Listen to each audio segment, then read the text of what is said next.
Muthoni wa Kiruba nĩakomithĩtio gĩko gĩkĩtwo mwanake ũmwe kũrĩa CBD hĩndĩ ya mĩrũrũngano ya kũririkana arĩa moragirwo tarĩki 25 mwaka mũhĩtũku, na mwanake ũcio ndauma na ũru na mũndũ aumwo na kabendera gake. He was demonstrating peacefully.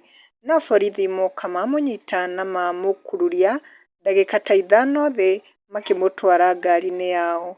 No thikĩrĩria ũrĩa wa Kiruba augire. Kĩamakia mũno nĩ mwanake ũcio wakuanĩrwo na kururio ta ndagĩka ta ithano nĩ borithi citũ gũkũ CBD ena gathuti gake na kabendera ũguo na thirikari no yoigire andũ makĩrĩ na right of gũkĩrũrũngana picketing.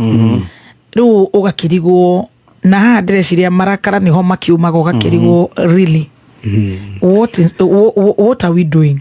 Ni mbica njũru mũno korwo kwĩna andũ maragagia thayũ wa mũingĩ acio nĩo magĩrĩire gwĩka atĩa, nĩo magĩrĩire kũrio na nginya ndĩrona ta gũikio tear gas nĩ gũikio tear gas nĩ maharaganio Uhuru Highway andũ acio na magũthiĩte tu wega kahora nĩo mamogita nĩ mahũrwo na tear gas mogita megũthiĩte na nĩwona nginya hena atumia akũrũ na kwaria maha hatirĩ mũndũ wĩna kĩũndũ actually na magĩkinya ngari-inĩ mamũnyuguta thĩinĩ tangi mahiũ.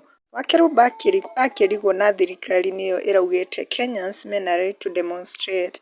Maroria ciana ici tũkĩ. Ĩyo nĩ mbica njũru mũno.